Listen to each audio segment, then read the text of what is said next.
Hello, everybody. I'll try again. Can you hear her? Hello, everybody. I'm Kate Foggo. This is Julie Hurt, and this is little Sally, well, not so little Sally, who has decided that, that she has to be a part of this conversation. So I don't think I'm wearing a microphone, so I don't think she's breathing into the microphone, but she started this thing where she goes, she's blowing bubbles. So hello everybody, and today Julie and I are going to talk about signs. I have a number of opinions on it, and I think it's a fun thing to do. I don't do a lot of it, and I was actually thinking that because I know Julie, you're big on signs, aren't you? Very big on signs. Yeah. And I was thinking, you know, I really want to sort of start looking out for them, because I know the more you look for them, the more you see them, the more you believe them, the more you see. And I'd sort of like to get into that, because I've been sort of up and down over the last couple of weeks, and I thought, you know, I want to think about these things consistently. So anyway, so I had a little story about that, but that's really what it was all about. So welcome everybody. We are making light to humans being, and you can find us on Facebook, YouTube. Well, you're here on YouTube, Instagram. We're not yet on TikTok, are we, Julie? Julie's not yet a TikTok fan, but anyway, all the stuff we talk about will be in the comments below, and we'll mention it at the end. So welcome. So Julie, talk to me about sight. Well, I think you should start off with the story that inspired today's conversation. That's what I think. So there's a book, and I can't turn around because she'll fall off. Squared, E Squared, I think it is, Grout. I haven't read a lot of her stuff. I think she's quite a prolific writer. And it's 20 or however many experiments that you can do to prove that the universe responds to you. So that really appeals to my scientific mind. And I like the way she writes. She's very forthright and quite humorous. So I got that book, and I was actually working my way through it, and then I got stumped by divine rods, but that's another story. Anyway, one of the things that she says is to ask for particular signs, and she says, you know, you can ask to be specific. You know, you can be specific. A lot of people say, oh, you know, just look for signs, that's fine. But you know, especially if you're I don't like to think of it as testing the universe, but you know, it's a nice way to get some reassurance that you're doing the right thing. And because I've sort of been up and down, I was sort of down last week, and then I was okay, and then the Monday was again, and I was like, right, I have a long drive. It's a beautiful drive. I love the drive. I drive to Loch Lubnaig to swim, and it's just a beautiful place, and it's a lovely drive there.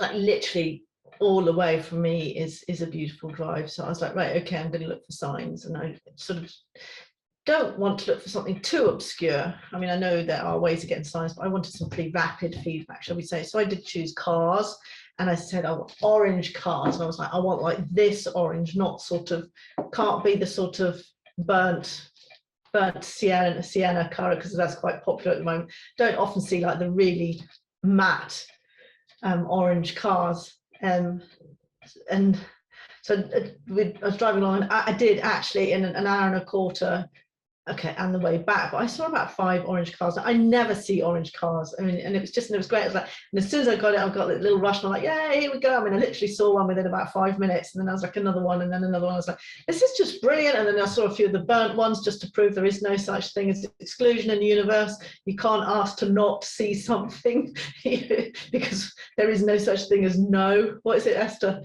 Abraham Hicks says, if you shout no at something, you're still drawing it towards you, which is why you're supposed to turn your attention away, because there is no such thing as no. So I saw a few of them on top of my 5, what I would categorize as proper orange cars. So I had all that. I was feeling a bit better, and then yesterday, what's today, Wednesday? So yesterday I have a session with my friend Louise, who is a healer, and we swap healing and coaching with each other. Had a really good session with her. If ever I want to feel like I'm making a difference in life, it's, you know, I have a session with her, or vice versa. And when I'm feeling down, she does the same for me. But we bounce off really well off each other, and we face similar stuff, but in different contexts. As you know, it's a lot easier to see it in someone else. So I end up telling her all the things I need to hear. Then I had another healing session with my friend Kathy, and she's also been she's also a client as well. I got really, and just all these things. And then I had a client in the afternoon, animal communication. I haven't done it for a while, I don't think, not for a paying customer. I just haven't done it for a while, and it was just lovely. It was 2 little dogs, so much character, so much to say.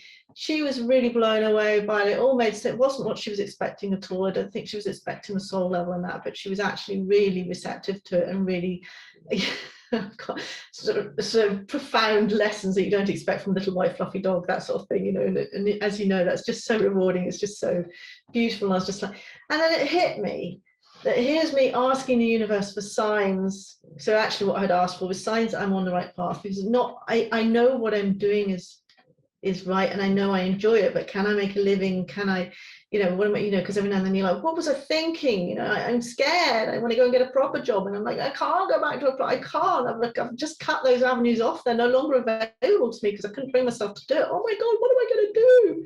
All of that, asking for signs, see all these orange cars. And then it slapped me in the face like a wet fish. I'm asking for signs. I got the most amazing feedback from Louise. I get the most amazing feedback from Kathy. I got this most amazing feedback from my animal communication client. I'm like, these are the signs, you idiot. These are the ones, this is what matters. Mm-hmm. You get that feedback from someone, and it's like walking on air, isn't it? Just to know that you've touched someone in a way that has really made a difference to them. Mm-hmm. I don't need orange cars. Anyway, so that was my little story about signs. Kate needing orange cars. What was the other thing? We had a letter from one of our I listened to Frank Skinner, his podcast, and he always refers to his listeners as readers, and it's just like a private joke. And you get all these people writing in going, they're not readers, they're listeners. So whenever we want to talk about ours, I want to call them readers, but they're not. They're watchers, I suppose. But we had a lovely letter. What viewers? Yes. Yeah.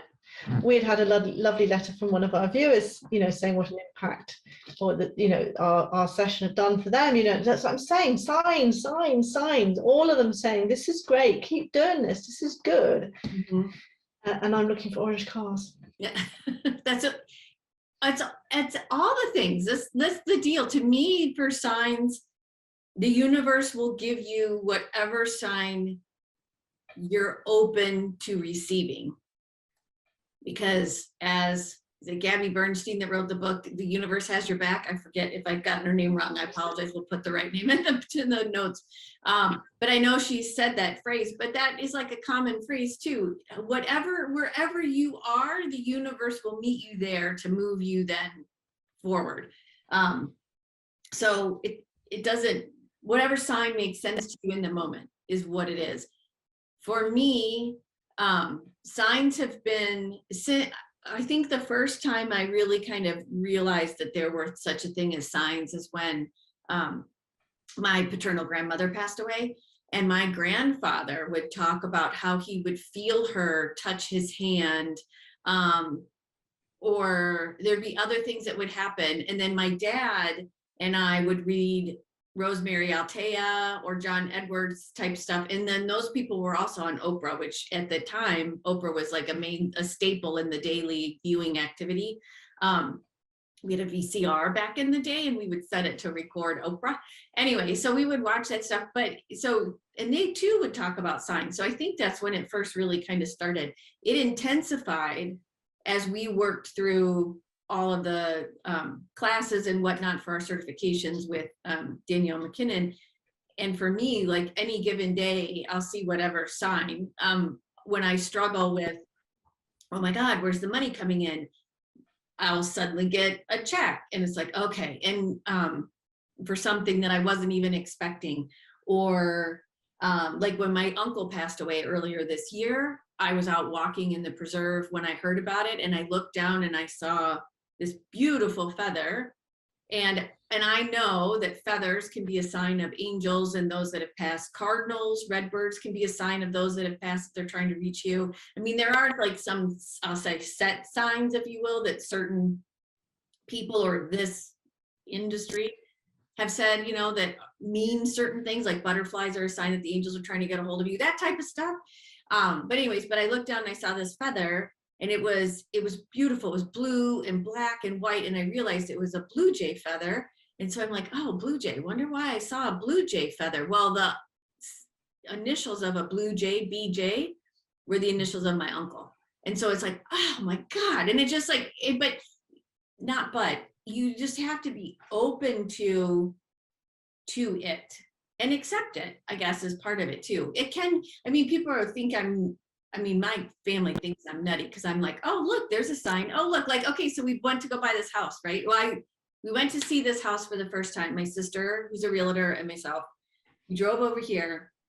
And on the way, I see Charlie's Party Store, which is really close by. And I have a nephew, one of her children who passed away. He was stillborn. His name's Charlie. So I'm like, oh, Brenda, look, there's a sign. And she didn't want to hear that. And then we saw another sign, and it had to do with the name Whitney, which was her, as when she was out of my parents' house. It was her first dog by herself. Gorgeous, wonderful, old soul dog, Whitney. And I'm like, Brenda, look, Whitney, there's another sign. And then we saw I can't remember what the other thing, but it was just like sign. And then we got here, and it was all of the different pieces of the house. And I know we've talked about this before, because we've talked about the house that I had in the UP was a clarifying moment, like what I don't want. And this house had none of that stuff, and it had all the things I did want. And so it was just like, signs everywhere. Yeah, I don't know, that's my little, but I just thought signs are crazy to me. The other thing too, that something to go off of is the animals. When animals appear in a variety of ways or multiple times, or they're doing odd behavior, that's a sign as well. And so I usually will Google, moose totem, it's a favorite one of mine, or a particular bird totem. And you can see that that something's giving you a message. It's actually, I don't know. I think it's pretty cool, because it's almost like you go through your day and then a sign is given to you and you're like, oh, okay, so I'll continue to do this, or it just helps. So what do you say to people who would argue that, you're looking at something really tenuous, but you take it as a sign? What do I say to them? I'm like, well, to me, it's like, it's up to you if you want to take the sign or not. Yeah, because I think that's a part of it, because I think I'm sort of reluctant in a way, because some things are not, and maybe this is a part of what I hold back, is for me that it has to cross a particular validity line, if you know what I mean. But I appreciate that in doing that, I'm shutting myself off. So another example, I was talking to a client this morning, and they were saying there was just a whole lot of family stuff that I cannot begin to describe. But it all basically manifested in a number plate, a fake number plate, because the person in question in the story was actually being an extra in a part. But they had brought their own vehicle, and the vehicle had to have a different number plate because it was in a different state or whatever. So this manufactured number plate, shall we say, for this, was actually contained about 3 or 4 different bits of information that were completely relevant to signs that he was looking for. I mean, it was just mind-boggling. I mean, as I was saying, I have quite a high threshold. It's nice to see things that remind you of things, and I get that. But when someone goes, oh, that's a sign, or that's a sign, there's a bit of me that goes, really, let's have a look at that. I am quite cynical, and I know that's something I have to try and overcome.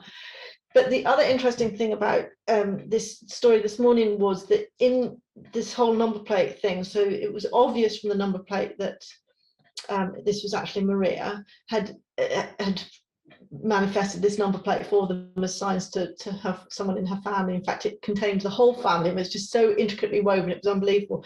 But then tipped the number plate, and the person who got out of so there's all these extras driving cars at the instruction of the assistant director or whoever it is that's important, he got out to actually fix the number plate, and in doing so gets to know this member of Maria's family, which was Maria knew that he really wanted to be more than just an extra. So now he's on first name terms. So not only had she provided this number plate with all these signs woven into it, it being crooked and the assistant director having to get out and fix the number plate there by talking to the member of her family, they're getting to know him on first name terms.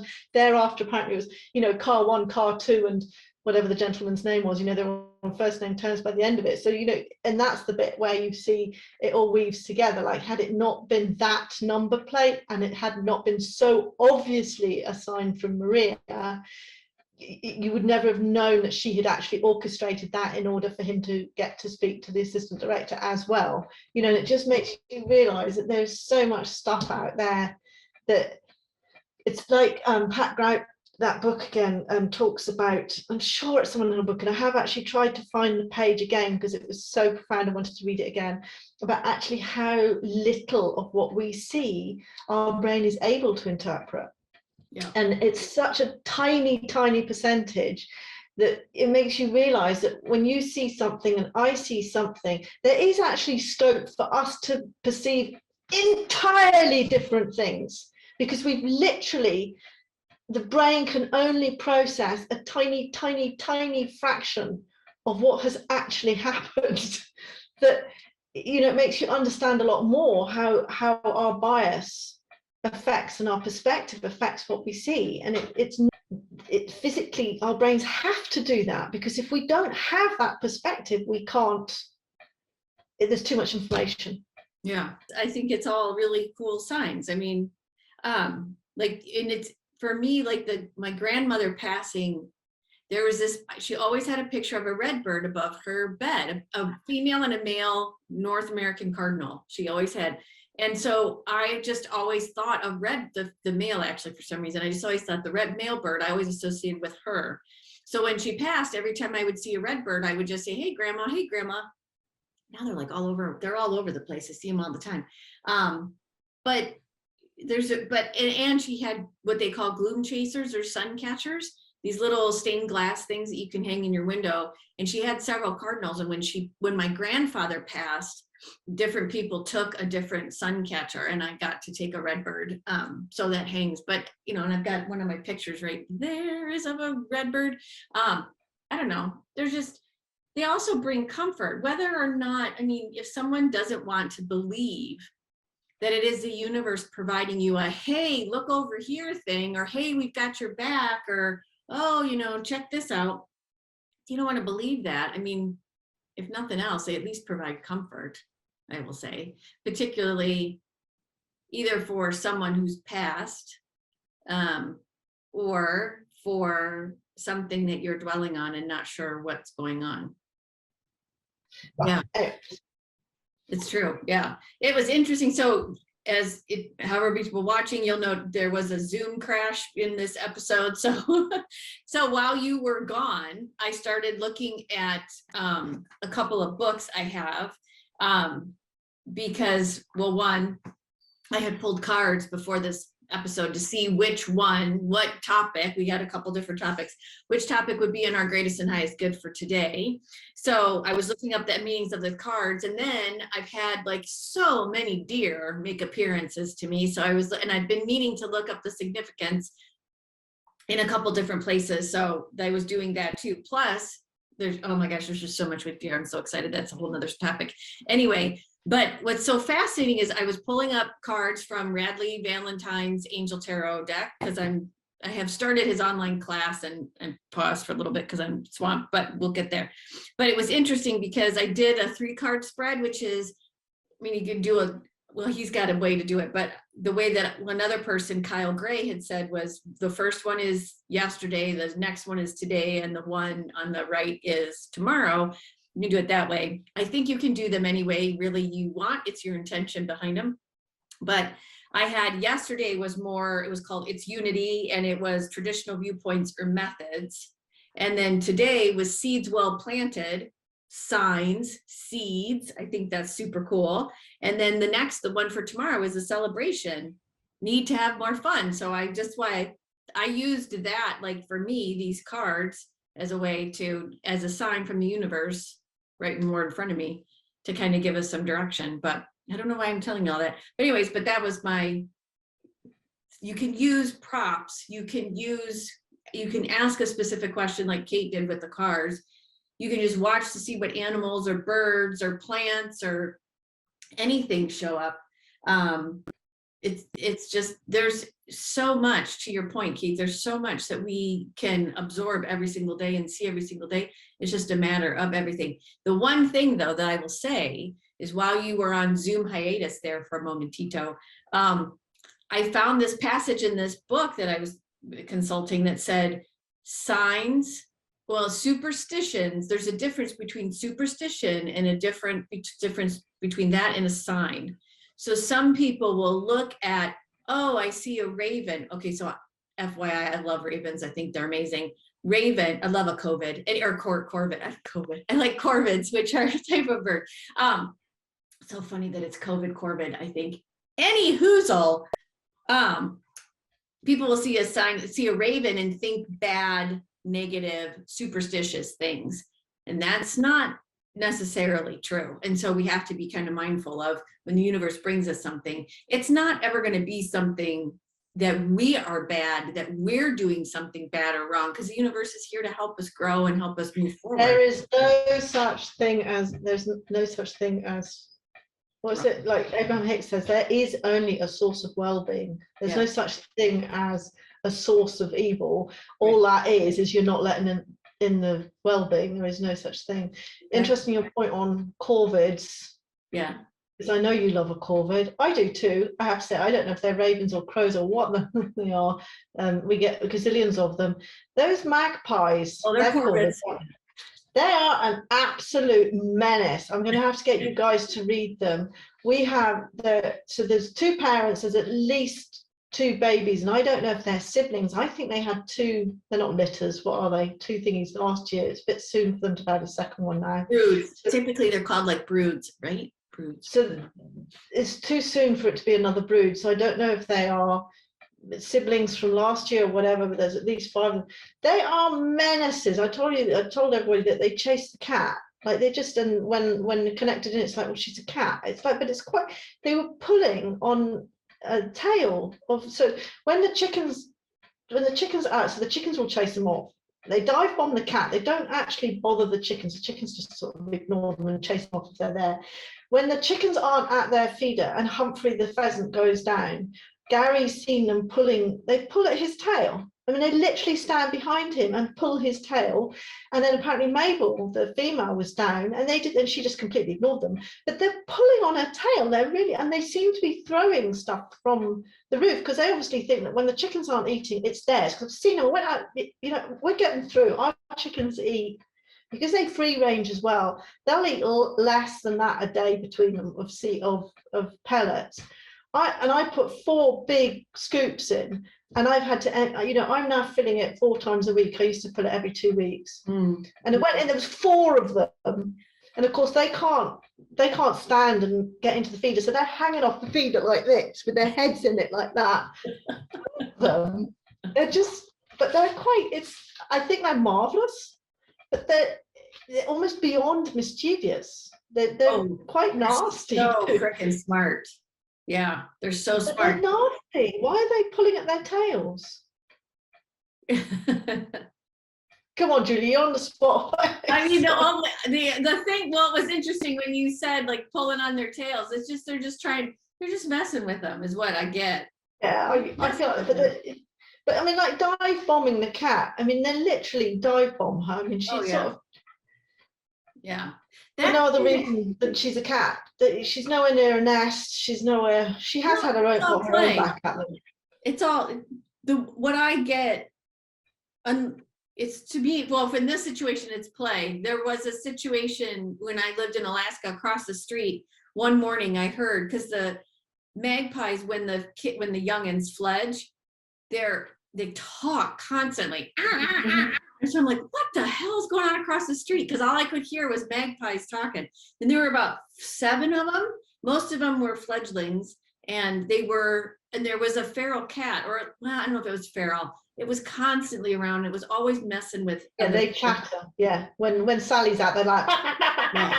And the magpies were pissed at the cat, like, because the cat had was trying to raid something that they didn't want it to be near. I do think this cat killed a lot of like baby bunnies and baby birds and stuff. But anyway, so that time they were pissed, but it feels like, wait, what cat are they dive bombing? Sally or a different one?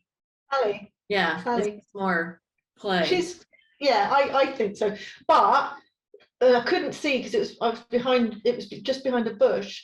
The starlings have suddenly come out of nowhere, and there was a starling, and then poof, there was a magpie, and it was gone. And Guy thinks it took, because he's found dead birds in. So I guess they all have to eat, don't they? But I mean, starlings aren't small, and this magpie just weaked it, and it was gone. Yeah. Oh yeah. But that's quite a big bird for a magpie to kill, I would have thought. Anyway, but I guess they all have to live, and nobody has any more right than another, do they? Yeah. But you came across the head of a bird, a sparrow. A sparrow I can understand, but starlings. Anyway, corvids. Back to signs.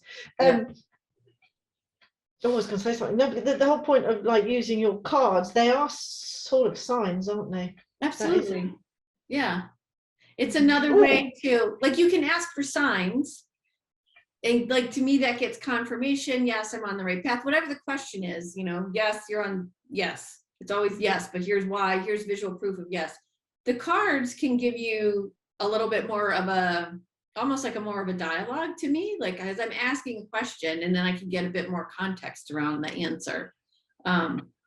Same as with an animal, like I'll get the sign, like, oh, okay, wait, I've had like a ton of moose show up today. What are they trying to say to me right now? And I can either connect with them and ask, or I can consult a couple different books, or I can Google moose totem. But where are you getting moose from, Julie? Oh, that's a really good question, Kate. So of late, so I was in Alaska last month, and I saw only 2 moose, except for the one that was stuffed that was in the Alaska airport. It was a record-sized moose, anyways, that's always there. But I did, okay, so I am the featured practitioner for our wonderful teacher this month, and I'm so excited. Thank you. I'm so excited. Such an honor. I'm so excited. Hang on, here we go. Thank you.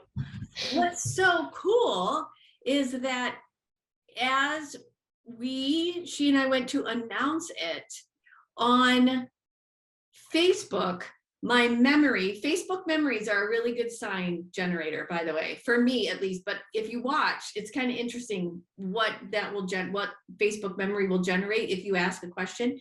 Like my dogs in spirit are constantly sending me signs through Facebook memory. But on this particular day, when we were getting ready to announce that I was CPP of the featured CPP, the moose, the first time we ever drove our RV somewhere, a mama moose walked out in front of us and the oncoming traffic. This is on a highway with 2 calves, 2 or 3, I can't remember. And I have pictures of her doing this. And she just basically stopped traffic, and she looked in both directions and she went, I dare you to move right now. But anyways, it was just a really cool memory. So that was my Facebook memory of that encounter. And then I went to go do something. And then I went right back to Facebook to do something else, like promotional wise. And my friends in Alaska, they had a mama and a brand new baby calf in their yard, and they had just posted pictures. And then I went away and I did something else, and I came back and he posts another one, because then there was a bull moose in there. And it was like, boom. And I'm like, okay. I get it. So even though I'm not in a place where moose live anymore, I still can find signs. They'll show up. I mean, it can be cartoon, it can be Bullwinkle, and it'll be, okay, I see you, moose. So you can see I get so excited. I love them. It reminds me of this story. So this is slightly different from signs, but I guess, or is it? Because actually, law of attraction says that whatever vibration you have, the universe will bring stuff to you. So asking for signs in a way is twofold. You're sort of, by asking for something, you are becoming the vibration of that to bring it to you. Mm-hmm. So on the one hand, there's a sort of encouragement and yellow cars or red cars or whatever, but also like the example they used was in the early days of Abraham Hicks, they used to do calls with people, like sort of coaching, if you like. And apparently there was a woman who just could not hear them, just couldn't hear Abraham, was just pushing, shoving, whatever. Everything they talked about, she had so much resistance to. Do you know this story? No, there was one though on a Abraham Hicks podcast last night that I heard, though, that was, she couldn't hear either, but go ahead. It's not the same one, I bet. Well, it might be the same one. So Abraham had said, look, think about blue glass, like blue glass. That, you know, why would I be thinking about blue? And the point was they were trying to get her to think of something that she had no resistance to, because the things she wanted to talk about, she had a lot of resistance to, was blue glass, and they tried butterflies.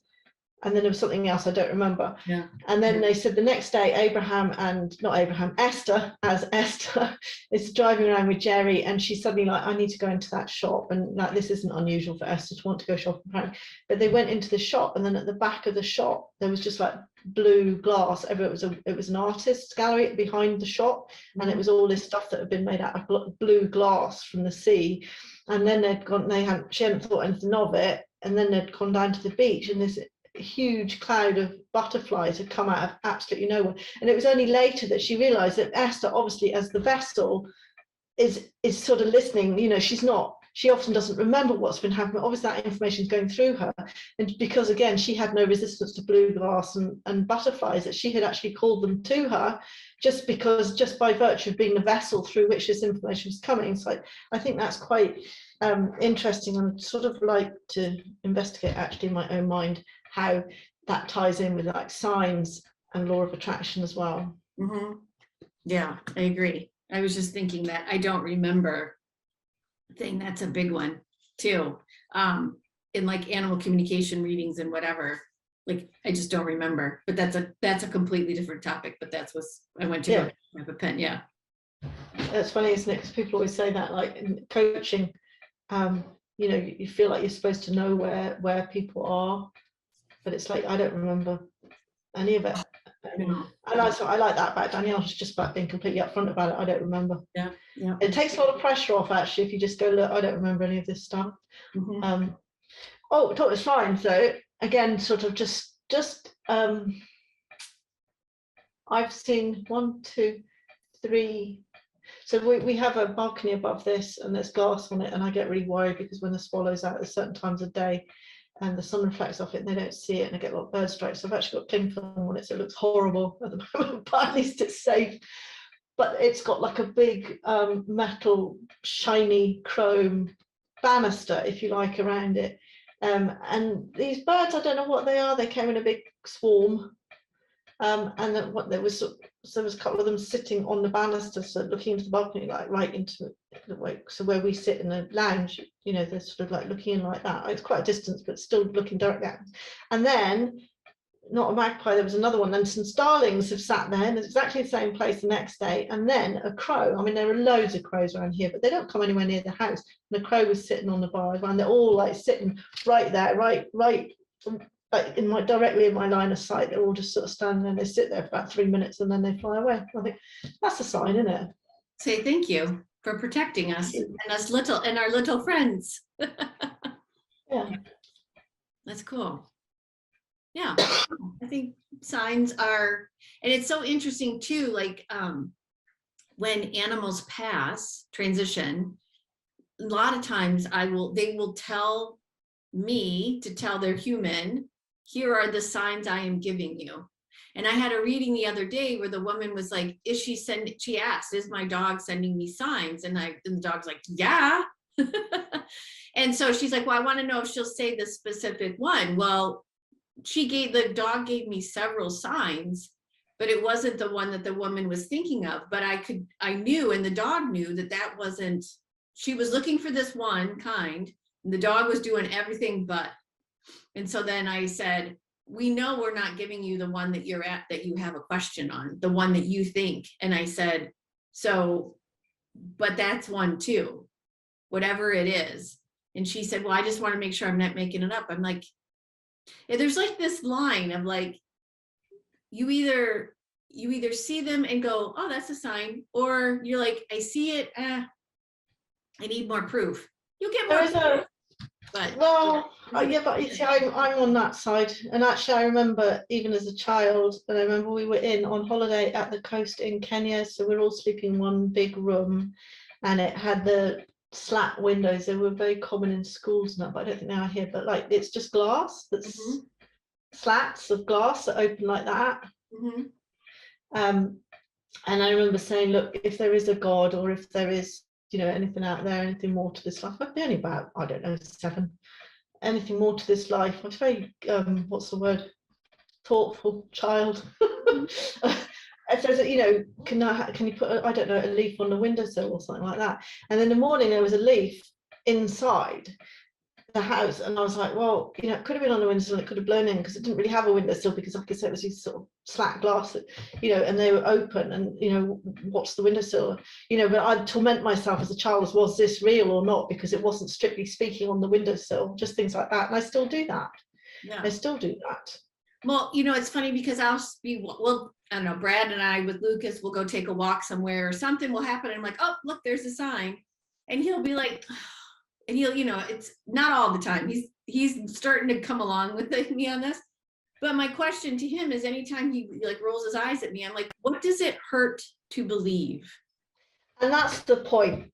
Because that is, it's like the law of attraction thing. It's like, you say if whether or not you believe in law of attraction or anything like that, it's like, if you think about something and it makes you worry, right, whether you get a sign that makes you feel better, or guides that tell you it's going to be okay, or animals that tell you, there is absolutely nothing that worrying can achieve. Right. And if you do believe in law of attraction, the only thing that's going to make things better is that you stop worrying. So so questioning, well, are the guides really telling me this? Is it really true? Is it really going to be all right? All of that is the wrong question. It's like, it doesn't actually matter. What you need right now is to stop worrying. However you get there, whether it's for a sign from your animals, whether you make it up, whether, I had a friend who, I was actually thinking of offering this as a service. I had a friend whose father had died, and I don't know if I've told you this story. And there was a lady her mother had already passed sometime, not a huge time before, but a year or a couple of years before. And there was a lady at the funeral that she didn't know who this lady was. And the woman had come up and sort of given her condolences, and implied that she knew her father really well. And my friend was very much, and got quite upset by it later, because nobody knew who this woman was. And she's like, well, what was her relationship with my father? And then and then getting angry, like, my mother's only been dead, who is this woman? And I wrote her a letter. I just started Abraham Hicks, because she sort of knew it didn't matter, but she couldn't let it go. It was like really frustrating to her. And then it was in another country, and she's now back home, and she's like really frustrated, because she's like, it's messing with my head, it's messing with my memories, not only of my father, but also just what implication was this to my mother, and all of this, right? So I wrote her that, and I just wrote down, and I was like, dear Jane, or whatever her name was, I'm so glad I got to meet you at the funeral. It was so nice to finally put a face.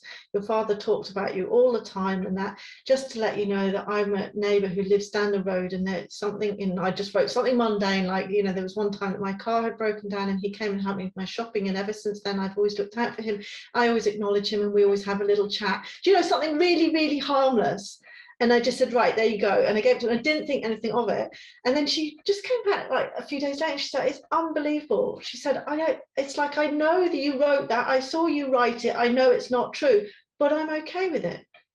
And she just used to reread it. And that's like, that's all it takes. I was thinking of offering that as a service to people, because there is something about having an alternative reality that just takes the sting out of everything. And then and actually, what does it matter? Like, what does it matter whether it's true? Like, no good can come of you believing this evil, believing that something hurtful or something's going to hurt. No good can come of you worrying.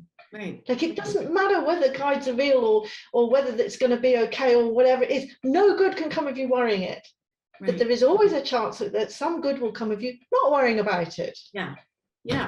And was like, if you choose to just accept that it's a sign, more will come. Yeah, and then it will become, yes. And you don't have to share, you don't have to tell anybody about it. If you're afraid that people are going to think you're crazy, or you're afraid you're crazy or whatever, it's okay. Just, you don't have to share it, just note it and see what else happens. It's kind of cool. You know what's funny, because even though I'm quite a hard taskmaster with my signs, I have one that Gary thinks is really, really tenuous, but as far as I'm concerned, it's law. And that's because I know, right, so Twiggy, when we lived in a cottage, and when I had a beautiful cottage garden there, and there was this one peonies. You know what peonies are? These big sort of blousy, and they're beautiful, but they are not cottage garden flowers, right? So this bright red peony sat right in the corner. I didn't have the heart to dig it up because it was a beautiful flower, but it was just so out of keeping with the rest of the garden. It only ever had one flower,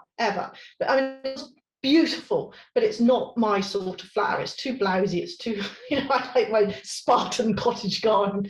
But when Twiggy died, that was in bloom, and I put that on her grave. And when we came here, outside the window in the kitchen is exactly the same color. It's not quite red, it's a really, really dark pink.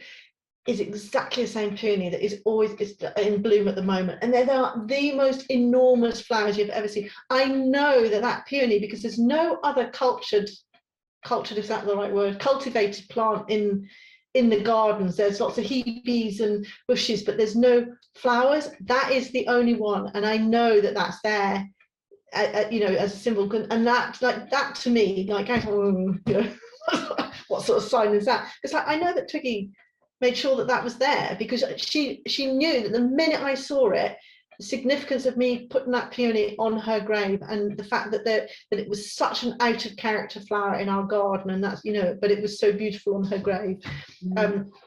So I know that's there. That flower is there for me, and only for me. Yeah. And like, things like that, once you do believe something like that, nobody can tell me different. Yeah. Yeah. No, I've got flowers and dogs and stuff too, but it's whatever, as you're walking along or you're doing something, whatever catches your eye and makes you go, oh, hey, like, makes you think about whatever, a human, an animal, something that you're working on, a worry that you have. And it's something, I mean, it can be anything. So I just think they're so important. And I get so much, and I laugh. They make me laugh. I'll be like, okay, I get it. Okay, I get it. Like, that's how I'll talk to, gotcha, universe. Thank you. Yeah. Well, thank you for joining us for this week's episode of Making Light. Yes, as you can see, Kate and I have had a costume change since we finished the episode. That's because we had to go. Kate had to go take care of chickens. But thank you for watching this episode of Making Light Two Humans Being. We were talking this week about signs. And oddly enough, I just had another one just happen to me, and it's really pretty cool. So just be mindful of what you see and where you see them, because the universe has your back and it's trying to make a connection with you for your greatest and highest good. If you have any comments or questions about this episode, please leave them in the comments below, or follow us on Facebook and Instagram and leave them there. If you really like our show, which we hope that you do, please hit the subscribe button and even the little bell so you get notified of when the next episode is. And we hope to see you next time. As always, I'm Julie Hirt, and this is Kate Foggo, and we are Making Light Two Humans Being. See you next week. Thank you.